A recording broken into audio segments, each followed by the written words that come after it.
Good morning students. Now we are going to see about the 10th standard science unit 5 acoustics lesson. Okay, in this lesson we will learn about the topic from 5.4 to 5.5. Okay, now let us see that the first topic 5.4 the applications, the reflection of sound. Okay, in this lesson we will first learn about what is soundboard. These are basically curved surfaces, that is concave, which are used in auditoria and halls to improve the quality of the sound. The sound boards எப்படி இருக்கும் அப்படின்னா basically இந்த curved சர்ஃபேஸாக இருக்கும். Okay, curved சர்ஃபேஸாக இருந்துச்சுன்னா அதான் என்ன பண்ணும் அப்படின்னா அது அந்த சவுண்ட் என்ன பண்ணும், ஃபோக்கஸ் பண்ணி ஒரு பர்டிகுலர் ரீஜனில் போய் அந்த அந்த கர்வ்டு சர்ஃபேஸோட சென்டரில் வந்து ரீச் பண்ணும். கரெக்டான குவாலிட்டி ஆஃப் த சவுண்ட் வந்து நமக்கு கிடைக்கும். This board is placed such that the speaker is at the focus of the concave surface. இந்த concave surfaceல இருந்து அந்த ஸ்பீக்கரில் இருந்து வர சவுண்டு அந்த concave surfaceல விழுற மாதிரி நம்ம செட் பண்ணிட்டோம் அப்படின்னா நமக்கு கிடைக்கிற சவுண்டோட இன்டென்சிட்டி வந்து ரொம்ப கிளியராக இருக்கும் அப்படிங்கிறது தான் இதோட கான்செப்டே. So the sound of the speaker is reflected towards the audience, thus improving the quality of sound heard by the audience. Okay. Here this is the soundboard formation. Sound அந்த curved surfaceல எதுக்காக ஆடிட்டோரியம்லாம் நம்ம கட்டியிருக்காங்க அப்படின்னா நம்ம ஸ்பீக்கர்லேருந்து வர்ற சவுண்டை என்ன பண்ணணும் அப்படின்னா அது ரெஃப்ளெக்ட் பண்ணி கரெக்டான எல்லா ஆடியன்ஸுக்கும் கொண்டு போய் சேர்க்கும். அது that is the work of that particular the curved surfaceோட வேலை அதுதான். ஓகேவா, அதே மாதிரி தான் இங்கேயும். அப்போ அந்த டயாஸ்னால் என்னது வாட் இஸ் தட்? இப்போ ஃபார் எக்ஸாம்பிள் தியேட்டர்னு எடுத்துட்டிங்கன்னா தியேட்டரில் அந்த பிக்சர் ஓடும்போது சவுண்ட் வரும் இல்லையா, அந்த சவுண்ட் வந்து அந்த கர்வ்டு சர்ஃபேஸ் எதுக்காக அந்த சின்ன சின்ன குழிகள் போட்ட அந்த போர்ட்ஸ்லாம் சைடில் வச்சுருப்பாங்க. எதுக்காக வச்சுருக்காங்க அப்படின்னா அந்த கர்வ்டு சர்ஃபேஸில் அந்த சவுண்ட் வந்து போயிட்டு அது வந்து ரெஃப்ளெக்ட் ஆகி அந்த ஆடியன்ஸ் மேலே விடும் அப்படிங்கிற கான்செப்ட்னால தான். ஓகேவா, அப்போ அந்த சவுண்ட் வந்து அந்த கான்கேவ் சர்ஃபேஸ் மேலே விழுந்து என்ன பண்ணும், அந்த ஆடியன்ஸை போய் ரீச் பண்ணும். அப்போ sound in big auditorium concept இதை பேஸ் பண்ணி தான் இருக்குது. இப்போ இன்னொரு எக்ஸாம்பிள் பார்த்தீங்க அப்படின்னா அதே மாதிரி தான் அந்த ஸ்பீக்கர்லேருந்து வர சவுண்ட் அந்த கர்வ்டு சர்ஃபேஸ் இருக்கிறதுனால அந்த ஆடியன்ஸை போய் சேரும். அதோட பிக்சர் இது வந்து நீங்கள் லைட்லேயே படிச்சிருப்பீங்க. கான்கேவ் சர்ஃபேஸோட பிரின்சிபல் என்ன அப்படின்னா சோர்ஸ் ஆஃப் த சவுண்டோட சோர்ஸ் இங்கே இருக்குது அப்படின்னா சவுண்ட் போர்டு எல்லா இடங்களையும் ரீச் பண்ணும் அப்படிங்கிறது. அதை வந்து என்ன பண்ணும் அப்படின்னா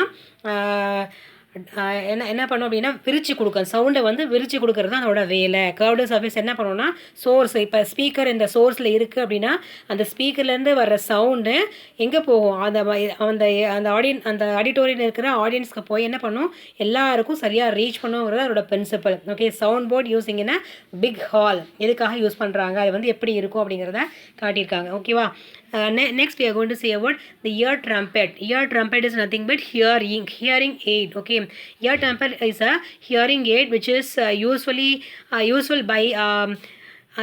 by people who have difficulty in hearing. In this device one end is wide and other end is நேரோ. நீங்கள் நிறைய வந்து ஆடில் வந்து பார்த்துருப்பீங்க அந்த ஹியரிங் எய்ட் எப்படி இருக்குன்னு பார்த்துருப்பீங்க. அது வந்து என்னது ட்ரையாங்குலர் ஷேப்பில் இருக்கும். அதில் ஒரு எண்ட் மட்டும் என்ன பண்ணியிருக்கோம் அப்படின்னா ஒரு எண்டு வந்து காதுக்குள்ளே விடுறோம். அந்த நேரோன்னா சின்ன எண்டு வந்து என்ன பண்ணும், காதுக்குள்ளே விடுற மாதிரி இருக்கும். One end is wide and other end is narrow. The sound from the sources falls in to the wide end and are reflected by its fall in to the narrow parts of the device. This helps in concentrating the sound and the sound enters in the ear drum with more intensity. இப்போ அந்த wider range இருக்கிறது காதுக்கு வெளியவும் அந்த நேரோ end இருக்கிறது என்ன பண்ணும், காதுக்குள்ளே நம்ம வந்து ஃபிக்ஸ் பண்ணிக்கிட்டோம் அப்படின்னா என்ன பண்ணும், அந்த வைடர் ரேஞ்சில் அந்த வர சவுண்ட் வந்து கான்சென்ட்ரேட் ஆகி அந்த இயர் ட்ரம்ல பட்டு அந்த இன்டென்சிட்டி ஆஃப் சவுண்ட் வந்து this helps in concentrating sound and the sound enters in the eardrum. அதாவது அந்த சவுண்ட் வந்து என்ன பண்ணும், கான்சென்ட்ரேட் ஆகி அந்த நேரோ எண்ட் வழியாக போகும். அப்போது அந்த சவுண்ட் வந்து எங்கே என்ட்ரு ஆகும் அப்படின்னா இயர்ட்ரமில் வந்து என்ட்ரு ஆகும் வித் மோர் இன்டென்சிட்டி அதிகமான சப்தத்தோடு வந்து என்ன ஆகும் அப்படின்னா போய் சேரும். This enables a person to hear the sound better. இது வந்து அந்த ஹியரிங் கெப்பாசிட்டி ஹியர் பண்ணுறதுக்கான கெப்பாசிட்டி இல்லாத பர்சனுக்கு அது வந்து நல்லா ஒரு கம்ஃபர்டபுளான ஒரு சவுண்டாக வந்து அது இருக்கும் அப்படிங்கிறது இந்த year ட்ரம்பெட்டோட uses. Okay, now let us see the megaphone. இப்போ நம்ம ear trumpetல யூஸ் பண்ண அந்த மெத்தடை ரிவர்ஸாக நம்ம யூஸ் பண்ணோம் அப்படின்னா அதுதான் megaphone. Okay, a megaphone is a horn shaped device used to address a small gathering of the people. இந்த small gathering of the people, அதாவது என்ன பண்ணுவீங்க, நிறைய படங்களில் பார்த்துருப்பீங்க, ஒரு கோன் மாதிரி இருக்கும். அந்த கோனில் என்ன பண்ணுவீங்க, நீங்கள் சவுண்ட் கொடுத்தீங்க அப்படின்னா அந்த அந்த சவுண்ட் வந்து சின்ன நேரோ எண்டில் வழியாக தான் பேசுவாங்க. ஓகே, அந்த போலீஸ்லாம் பேசுகிறது அந்த மைக்கில் வந்து பேசுவாங்க இல்லையா. இதுவே நிறையா ஸ்ட்ரீட்லலாம் கட்டி விட்டு அந்த ஃபெஸ்டிவல் டைம்லலாம் கட்டி விட்டு பாட்டு பாட வைப்பாங்க. அந்த மாதிரியான இடங்கள்லையும் யூஸ் பண்ணுவாங்க. அதே மாதிரி இந்த போலீஸ் வந்து ஏதாவது நம்ம சொல்லணும், விஷயத்த வந்து சொல்லணும், எல்லாருக்கும் ரீச் பண்ணணுங்கிறதுக்காக அந்த மெகாஃபோனை வந்து யூஸ் பண்ணுவாங்க. மெகாஃபோன்னா ஒரு பர்டிகுலர் அமௌண்ட் ஆஃப் ஒரு 50 to 100 மெம்பர்ஸ் இருந்தால் ஈஸியாக என்ன பண்ண முடியும், அது அவங்கள ரீச் பண்ண முடியும். இப்போ சாதாரணமாக அந்த ஸ்டேஜில் நின்று நம்மளால் பேச முடியல, ஸ்டேஜில் நின்று நம்மளோட சவுண்ட் வந்து கேட்கலன்னா மெகாஃபோன் வழியாக பேசணும் அப்படின்னா ஓரளவுக்கு அந்த ஸ்டேஜுக்கு பக்கத்தில் இருக்கிற ஒரு 100 மெம்பர்ஸ்க்கு வந்து என்ன பண்ணுவோம், நமக்கு அந்த நம்ம பேசுகிறது போய் ரீச் ஆகும். அதுதான் வந்து அதோட பிரின்சிபல். அது என்ன பிரின்சிபலை பேஸ் பண்ணி ஆக்ட் பண்ணுது அப்படின்னா மல்டிபிள் ரெஃப்ளெக்ஷன்ஸ் அதை பேஸ் பண்ணி இருக்குது. Okay, a megaphone is a horn-shaped device used to address a small gathering of people. Its one end is wide and other end is narrow. அதாவது one end வந்து வைடாக இருக்கும். அதே மாதிரி தான் அந்த ஹியரிங் எய்ட் மாதிரி தான். ஆனால் வந்து என்ன ரிவர்ஸாக நம்ம யூஸ் பண்ணுவோம். when a person speaks at the narrow end. இப்போ வந்து வைட் எண்ட், இப்போ இதுவே வந்து ஹியரிங் எய்டில் அந்த ப்ராடர் எண்ட் வழியாக சவுண்டு உள்ளே போய் நேரோ எண்டில் கான்சன்ட்ரேட் ஆகும். இங்கே நேரோ எண்ட் வழியாக உள்ளே வர்ற சவுண்ட் வந்து என்ன பண்ணும் அப்படின்னா மல்டிபிள் ரெஃப்ளெக்ஷன்ஸ் ஃபார்ம் ஆகி சவுண்ட் வந்து பெருசாக கேட்கும். Okay, when a person speaks at the narrow end, the sound of a speech is concentrated by the multiple reflections. அவங்க புக் எடுத்து இந்த மல்டிபிள் ரெஃப்ளெக்ஷன்ஸ் அப்படிங்கிற வார்த்தையை அண்டர்லைன் பண்ணிக்கோ. This is important keyword. Okay, இப்போ வந்து மெகாஃபோனை பற்றி கேட்டாங்க அப்படின்னா இந்த மல்டிபிள் ரெஃப்ளெக்ஷன்ஸ் அப்படிங்கிற வார்த்தை இருந்தாவே உங்களுக்கு வந்து பாதி மார்க் வந்து அலாட் பண்ணிடுவாங்க. ஏன்னா அந்த பிரின்சிபல் எழுதினாவே mark. Okay, by the multiple reflections from the walls of the tube, thus his voice can be heard loudly over a long distance. அப்போது இப்போ பேசுகிறவங்க மெகாஃபோன் வழியாக நம்ம பேசணும் அப்படின்னா நம்ம பேசுகிறது ரொம்ப லவுடாக கேட்கும். கொஞ்சம் டிஸ்டன்ஸ் வரைக்கும் என்ன பண்ணும், லாங் டிஸ்டன்ஸ் வரைக்கும் நமக்கு கேட்குங்கிறது தான் மெகாஃபோனோட பிரின்சிபல். அங்கே என்ன பிரின்சிபல் ஃபாலோ பண்ணுறாங்க அப்படின்னா ஒர்க்கில் இருக்குது அப்படின்னா மல்டிபிள் ரெஃப்ளெக்ஷன்ஸ் அப்படிங்கிற விஷயம். Okay, now let us see the Doppler effect. This is important questions in this lesson. இந்த லெசன்லேயே ரொம்ப இம்பார்ட்டன்ட் கொஷின் அந்த டாப்லர் எஃபெக்ட் தான். இது வந்து நான் என்னென்னு பார்ப்போம். The whistle of a fast moving train appears to increase the pitch as it approaches a stationary listener. ஒரு ட்ரெயினில் ஒரு ஜங்ஷனில் வந்து என்ன பண்ணிட்டுருக்கீங்க, நின்றுட்டுருக்கீங்க, நீங்கள் ஸ்டேஷ்னரியாக ஒரு இடத்துல நிற்கிறீங்க, அந்த ட்ரெயின் வந்து ஹார்ன் சவுண்டோட உங்களை கிராஸ் பண்ணி போகுது. ஓகே, அது தூரத்துலேருந்து வரும்போது உங்களுக்கு சவுண்ட் மைல்டாக இருக்கும். அந்த ஹார்ன் சவுண்டோட அந்த ட்ரெயின் பக்கத்தில் வர வர வர என்ன ஆகும் அப்படின்னா ஹார்ன் சவுண்ட் இன்க்ரீஸ் ஆகிட்டே போயிட்டுருக்கும். அப்போ அந்த ஜங்ஷனை விட்டு அது வெளியே போகுது அப்படின்னா அந்த ஹார்ன் சவுண்ட் கொஞ்சம் குறைஞ்சிக்கிட்டே போகும். நீங்கள் ஒரே இடத்துல தான் நிற்கணும். ஓகே, அது எப்படி இன்னைக்கு, ஆனால் அந்த ட்ரெயின் வந்து என்ன பண்ணுது அப்படின்னா ஹார்ன் சவுண்டை ஒரே மாதிரி தான் கொடுக்குது. நீங்களும் ஒரே இடத்துல தான் நிற்கிறீங்க. ஆனால் அந்த ட்ரெயின் வந்து மூவ் ஆகும்போது எதுக்காக உங்களுக்கு வந்து இன்டென்சிட்டி ஆஃப் த சவுண்ட் வந்து வேரி ஆகுது. That is a Doppler effect. And the relative motion of that sound is what Doppler effect அப்படிங்கிறத இது வந்து நம்ம லேர்ன் பண்ண போகிறோம். Okay, the whistle of the fast moving train appears to increase a pitch as it approaches a stationary listener, as it appears to decrease as the train moves away from the listener. This apparent change, underline that this apparent change in frequency was first observed and explained by Christian Doppler in 1803 to 1853.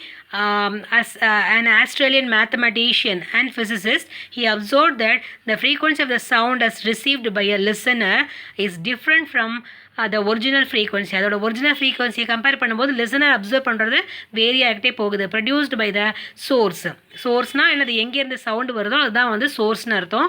whenever there is a relative motion between the source and the listener, underline that relative motion between the source and the listener, this is known as the Doppler effect. This relative motion could be due to various possibilities. இந்த relative motions எப்படிலாம் எந்தெந்த மாதிரியான பாசிபிலிட்டிஸ்லாம் இருக்கலாம் அப்படின்னா இது வந்து Doppler effect எதை ரெண்டும் பேஸ் பண்ணி இருக்குது அப்படின்னா சோர்ஸையும் லிசனரையும். சோர்ஸ்னால் சவுண்ட் எங்கேருந்து வருதோ அது சோர்ஸு. யார் வந்து அந்த சவுண்டை வந்து ஹியர் பண்ணுறாங்களோ that is what listener. Okay, that is a main thing. Okay, இப்போ வந்து 4 பாசிபிலிட்டிஸ் என்னென்ன இருக்குன்னா, the listener moves towards or away from the stationary source. ஒரு சோர்ஸ் வந்து ஸ்டேஷ்னரியாக இருக்குது, ஒரு சோர்ஸ் வந்து என்ன பண்ணுது, சவுண்டை கொடுத்துக்கிட்டே இருக்குது. ஆனால் லிசனர் மட்டும் என்ன பண்ணுறாங்க, ஒரு இடத்துல இந்த இடத்துக்கு மூவ் ஆகிட்டு இருக்காங்க. ஓகே, அடுத்து then source moves towards or away from the stationary. இப்போ ஃபஸ்ட்டுக்கு எக்ஸாம்பிள் பார்த்தீங்க அப்படின்னா என்ன சொல்லுவாங்க, ஒருத்தர் என்ன பேசிகிட்டு இருக்காரு, ரொம்ப சவுண்டாக ஒரு பாட்டு பாடிட்டு இருக்கு, ஒரு விசேஷ வீட்டில் பாட்டு பாடிட்டு இருக்கு. நீங்கள் வண்டியில் என்ன பண்ணுறீங்க, அந்த ஸ்பீக்கரை வந்து கிராஸ் பண்ணி நீங்கள் போகிறீங்க. That is the example for the listener moves towards or away from the stationary source. Okay, the second one பார்த்தீங்கன்னா the source moves towards or away from the stationary listener. Stationary லிசனர்னா நீங்கள் ஒன்றா நிற்கிறீங்க, இந்த source வந்து என்ன ஆகுது, அதாவது உங்கள் தள்ளியிருந்து வருது, பக்கத்தில் வருது, மறுபடியும் தூரமாக போயிடுது. ஓகேவா, அதுதான் பெஸ்ட் எக்ஸாம்பிள் இஸ் அந்த ட்ரெயின் கம்மிங் இந்த ஜங்ஷனில் வந்து நம்ம ஸ்டேஷனில் நின்றுட்டுருப்போம். என்ன பண்ணுது, நம்மளை ஒரு பஸ்ஸோ ஒரு ட்ரெயினோ என்ன பண்ணுது, கிராஸ் ஆகி போகுது அப்படின்னா அங்கே இருக்கிற இந்த sound variations. Okay, then both the sources and listener move towards or away from the one another. Okay, அப்போ லிசனரும் மூவில் இருக்கணும், சோர்ஸும் மூவில் இருந்துச்சுன்னா எப்படியான அதுவும் இதில் பாசிபிலிட்டிஸாக இருக்குது.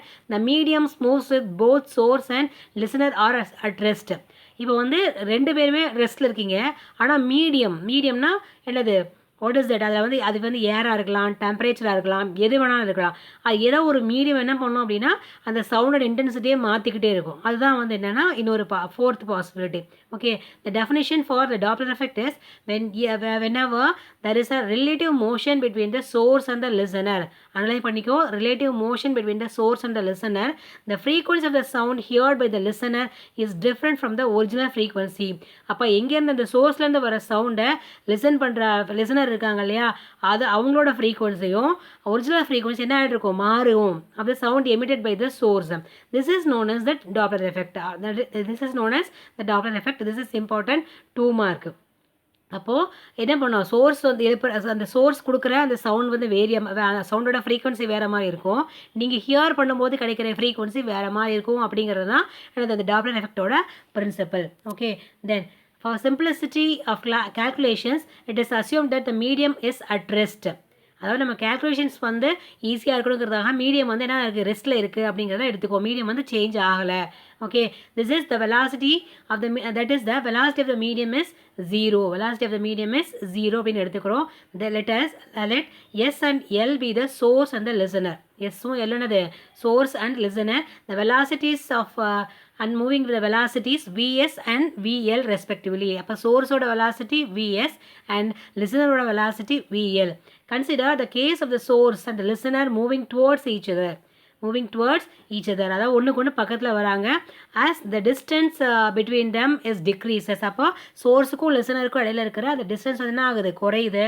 the apparent frequency will be more. The apparent will be more than the actual frequency. இப்போ actual frequency காட்டிலும் அந்த apparent frequency என்னவா இருக்கும் அப்படின்னா கூட இருக்கும், அதிகமாக இருக்கும். அப்போ தள்ளி போக போக ஆக்சுவல் ஃப்ரீக்வன்சியை விட apparent frequency கம்மியாக இருக்கும். அப்படிங்கிறத நாம் வந்து என்ன பண்ணிக்கணும், அப்சர்வ் பண்ணிக்கணும். ஓகே, லிசன் பண்ணிக்கணும். then let n and n dash be the frequency of the sound produced by the source and the sound absorbed by the listener respectively. அப்போ என்னங்கிறது சோர்ஸோட ஃப்ரீக்வன்சி, என் டேஷ் என் மேலே ஒரு சின்ன அப்போஸ்ட்ஃபை மாதிரி கொடுத்துருக்காங்க இல்லையா, அது வந்து என்ன அப்படின்னா என் டேஷ்னு சொல்லுவாங்க. என் டேஷுங்கிறது லிசனரோட சவுண்டு. Okay, frequency. ஓகே, இப்போ என்னன்னா ஃப்ரீக்வன்சி ஞாபகம் வச்சுக்கோ, வினா velocity. Okay, then the expressions for the apparent frequency n dash is equal to v plus vl divided by v minus vl. Okay, அப்போ எதோட கம்பேர் பண்ணுறாங்கன்னா வெலாசிட்டி ஆஃப் த சவுண்டோட என்ன பண்ணுறாங்க, கம்பேர் பண்ணுறாங்க. அப்போ விங்கிறது வெலாசிட்டி ஆஃப் சவுண்ட், விஎல்ங்கிறது velocity of the listener, then vsங்கிறது the velocity of the source. Okay, here v is the velocity of sound waves in the given medium. Let us consider the different possibilities of motion of the source and the listener. In such cases the expression for the apparent frequency is given in table 5.2 ஓகேவா இப்போ இதை base பண்ணி என்ன பண்ணுறாங்க வேறு சுச்சுவேஷன்ஸ்க்கு என்ன மாதிரியான formulas வந்து வரும் அப்படிங்கிறத டேபிள்ஸில் வந்து கொடுத்துருக்காங்க உங்களோட ஹையர் ஸ்டாண்டர்டில் இது எப்படி டெரைவ் பண்ணுறது அப்படிங்கிறத படிப்பீங்க கண்டினியூஸாக நெக்ஸ்ட் இயர் இப்போ +1ல் வந்து இந்த சவுண்ட் லெசனில் இது கண்டிப்பாக இருக்குது ஓகேவா தென் table the table 5.2 that is expression for apparent frequency due to Doppler effect. The first one is the position of source and listener. Both the source and listener move. Source and listener move ஆகிட்ருக்காங்க. They are moved towards each other. ஒன்றுக்கு ஒன்று பக்கத்தில் வராங்க அப்படின்னா note என்னென்ன note ஞாபகம் வச்சுக்கணுன்னா distance between the source and the listener decreases. So distance between the source and the listener வந்து என்ன ஆகும் டிக்ரீஸ் ஆகும் தட் இஸ் ஒன்றுக்கு ஒன்று பக்கத்தில் வராங்கவே டிஸ்டன்ஸ் வந்து கம்மியாகும் இதுதான் நோட் பண்ண வேண்டிய விஷயம் apparent frequency is more than actual frequency அப்போது frequency F B F A F capital A is equal to F capital A அப்படின்னா அப்பேரண்ட் அப்படிங்கிற ஞாபகம் வச்சுக்கல ஏன்னா F A B is equal to F A C is greater than F A C ஓகேவா அப்போ அப்பரண்ட் ஃப்ரீக்வன்சி கம்பேர் பண்ணும்போது actual frequency என்னமா இருக்கும் அப்படின்னா கம்மியாக இருக்கும் அப்படிங்கிறது தான் இதோட கான்செப்ட் அப்போ இந்த சுச்சுவேஷனில் இதுதான் அந்த ஃபார்முலா என்னென்னு பார்த்தீங்க அப்படின்னா n dash is equal to v plus vl divided by v minus vs into n ஓகேவா அப்போது v ப்ளஸ் அந்த லிசனரோட சவுண்ட் வந்து இன்க்ரீஸ் ஆகும் அண்ட் சோர்ஸோட சவுண்ட் வந்து கம்மியாகும் அப்படிங்கிறது தான் ரீசன் அப்போ அதனால தான் ப்ளஸ் கொடுத்துருக்காங்க ப்ளஸ் கொடுத்து அப்பேரண்ட்னா லிசனர்னு ஞாபகம் வச்சுக்கோ ஆக்சுவல் அப்படின்னா சோர்ஸ்னு ஞாபகம் வச்சுக்கோ அப்போ சோர்ஸோட சவுண்ட் வந்து அந்த வெலாசிட்டி ஆஃப் சவுண்டை வந்து கம்பேர் பண்ணும்போது கம்மியாகும் அதை மைனஸ் பண்ணுவாங்க இதை கூட்டுவாங்க that's all then both the sources and the listener move ரெண்டுமே என்ன பண்ணுறாங்க மூவ் ஆகிறாங்க they move away from each other அப்போ லிசனரும் சோர்ஸ் என்ன பண்ணுறாங்க அப்படின்னா ஒன்று கொண்டு தள்ளி விலகி போகிறாங்க அப்போ difference between the source and the listener increases அப்போ முதல்ல இருக்கிறத அப்படியே கான்ட்ராஸ்ட்டாக எழுதுனா சரியாக போச்சு அவ்வளோதான் then apparent frequency is less than the actual frequency அதே கான்ட்ராஸ்டிங் தான் தென் தேர்ட் ஒன்று ஒரு பாயிண்ட் கொடுத்துருக்காங்க V S and V L become opposite to that இந்த கேஸ் 1 விஎஸும் விஎல்லும் ஆப்போசிட்டாக இருந்துச்சு அப்படின்னா இந்த கேஸ் 1 வந்து சாத்தியம் that is what n dash is equal to v minus vl divided by v plus vl into n அப்போ மேலே அந்த சைன் எப்படி இருக்குது வருதுன்னு கவனிச்சிக்கோ மேலே ப்ளஸ் கீழே மைனஸ் இங்கே மேலே மைனஸ் கீழே ப்ளஸ் வருதுங்கிறத ஞாபகம் வச்சுக்கணும் தென் third condition is what both the source and the listener move ஆகிட்டு இருக்கும்போது ரெண்டுமே மூவ் ஆகிட்டு இருக்கும்போது they move one behind the another source follows the listener source வந்து என்ன பண்ணும் லிசனரை ஃபாலோ பண்ணி போயிட்டுருக்கு ஓகேவா எங்கேருந்து சவுண்ட் வருதோ அது யாரை ஃபாலோ பண்ணி போகுது அப்படின்னா லிசனரை ஃபாலோ பண்ணி போகுது இப்போ ஃபார் எக்ஸாம்பிள் ஒருத்தர் நடந்து போயிட்டுருக்காரு பின்னாடி ஹாரனில் ஒரு அனௌன்ஸ்மெண்ட் வந்துட்டுருக்கு ஒரு அனௌன்ஸ்மெண்ட் வந்து வந்துக்கிட்டே இருக்குது அவரும் முன்னாடி ஒரே ஸ்பீடில் ரெண்டு பேருமே ஒரே சைடில் ஒரே லைனில் வந்து போகிறாங்க ஒரே டைரெக்ஷனில் வந்து போகிறாங்க பிஹைண்ட்னா பின்னாடி அப்போ சவுண்ட் ஃபாலோஸ் த லிசனர் லிசனருக்கு பின்னாடி இந்த சோர்ஸ் வந்து இருக்குது அப்படிங்கிறது அர்த்தம் the apparent frequency depends on the velocity of the source apparent frequency எதை டிபெண்ட் பண்ணியிருக்குன்னா velocity of the source depend பண்ணியிருக்கு அண்ட் த லிசனரையும் டிபெண்ட் பண்ணியிருக்கு அப்போ so V S becomes opposite V S என்ன எப்படி இருக்கும் அப்படின்னா ஆப்போசிட் டு தட் கேஸ் டூவோட ஆப்போசிட்டாக இருக்கும் தென் கேஸ் டூவில் அந்த 4 கேசஸ் கொடுத்தாங்க இல்லையா கேசஸ் 4 பாசிபிலிட்டிஸ் படிச்சிங்க இல்லையா அதுதான் வந்து கேஸ் 1ங்கிறது மேலே அண்ட் கேஸ் 2ங்கிறது ரெண்டாவது ரெண்டாவது என்ன படிச்சிருப்பீங்க அதை வந்து ரெஃபர் பண்ணிக்கோ அப்போ ஃபார்முலா என்னன்னு பார்த்தீங்கன்னா n dash is equal to v minus vl divided by v minus vs into n okay அப்போ மேலேயும் கீழேயும் என்னவா இருக்குது மைனஸாக இருக்குது தென் both the sources and the listener move ஆகிட்டு இருக்கும்பொழுது the move one behind the another ஒன்றுக்கு ஒன்று பின்னாடி போகுது இப்போ வந்து யார் இருக்காங்க லிசனர் ஃபாலோஸ் த சோர்ஸ் அப்போ சோர்ஸுக்கு பின்னாடி லிசனர் வந்து போகிறாரு apparent frequency depends on the velocity of the sound source அந்த லிசனர் இப்போ மேலே இருக்க அதே பாயிண்ட்டை நீங்கள் எழுதணும் then V S and V L become opposite to that இந்த கேஸ் 3ல விஎஸும் விஎலும் ஆப்போசிட்டாக இருக்கும் தென் n dash is equal to v plus vl divided by v plus vs into n then source is at rest source வந்து ரெஸ்ட்டில் இருக்காங்க listener moves towards the source அந்த சோர்ஸுக்கு பக்கத்தில் the listener வரார் அப்படின்னா distance between the source and the listener decreases so the apparent frequency is more than actual frequency vs is equal to 0 so the case 1 1. Okay, then source is addressed, listener moves away from the source. Moves away from the source, so distance between the source and the listener increases. Apparent frequency is less than the actual frequency, so Vs is equal to 0, that is case 2. Then listener வந்து ரெஸ்ட்டில் இருக்காரு, source வந்து என்ன ஆகுது, move ஆகுது. அப்போது distance between the source அந்த அதே தான் வரும். Distance between the source and the listener decreases, so apparent frequency is more than the actual frequency, so VL is equal to 0 in case 1. So the listener is addressed and source moves away from the listener, so distance between the source and the listener increases. Apparent frequency is less than the actual frequency, that is VL is equal to 0 in case 2. இப்போ formulas பார்த்தீங்க அப்படின்னா n dash is equal to மேலே source வந்து ரெஸ்ட்டாக இருந்துச்சு அப்படின்னா S வந்து 0 ஆகிடும். அப்போ அந்த ஃபார்முலாவில் நீங்கள் அப்ளை பண்ணிங்கன்னா எஸ் 0னா வெறுமனே வி மட்டும்தான் இருக்கும். அடுத்த கேஸில் லிசனர் ரெஸ்ட்டில் இருக்கும்பொழுது லிசனரோட வெலாசிட்டி 0 ஆகிடும், ஸோ விஎல் வந்து 0 ஆகிடும், மேலே வெறும் வி மட்டும்தான் இருக்கும். ஓகேவா? அப்போ அந்த ஃபார்முலா மெயின் ஃபார்முலாவில் என்ன பண்ணியிருக்கணும், நீங்கள் இதை அப்ளை பண்ணியிருக்கணும். ஓகேவா? Then suppose the medium is moving with the velocity w in the direction of the propagation of the sound. எந்த பக்கம் sound propagate ஆகுதோ அது வழியாக விண்டும் வருது அப்படின்னா, for this case the velocity of the sound v should be replaced with the v plus w. அந்த இடத்துல இந்த சுச்சுவேஷனில் மட்டும் என்ன ஆட் பண்ணணும்னா v plus wங்கிறது ஆட் பண்ணணும். if the medium moves in the direction opposite to the propagation of the sound, அப்போ வர்ற அந்த அந்த என்னது விண்டும் சவுண்டும் ஆப்போசிட் டைரெக்ஷனில் இருந்துச்சு அப்படின்னா அங்கே என்ன பண்ணணும், v மைனஸ் டபிள்யூ அப்படிங்கிறத விக்கு பதிலாக v மைனஸ் டபிள்யூ அப்படிங்கிறத நீங்கள் என்ன பண்ணியிருக்கணும், எழுதியிருக்கணும். ஓகேவா? இதுதான் ஜஸ்ட் இது தெரிஞ்சுக்கோ. இதோட டீட்டெயிலை வந்து எங்கே படிப்பீங்க அப்படின்னா உங்களோட ஹையர் ஸ்டாண்டர்டில் படிப்பீங்க. ஓகே, தென் ப்ராப்ளம்ஸ் பார்த்தீங்கன்னா a source producing a sound of frequency 90 Hz is approaching the stationary listener with a speed equal to 1 divided by 10th of the speed of sound. What will be the frequency heard by the listener? The solution is when the source is moving towards the stationary listener. Expression for apparent frequency is n dash is equal to v minus vs into n. So v minus 1 by 10 into v into n. So 10 by 9n.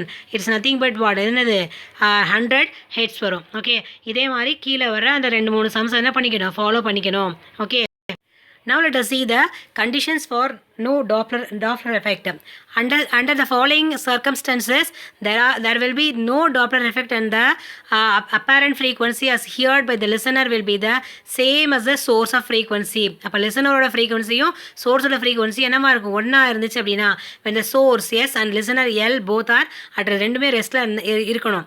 Doppler effect நடக்காத situation எப்படி இருக்கணும்னா சோர்ஸும் லிசனரும் ஒன்றா ரெஸ்ட்டில் இருக்கணும்.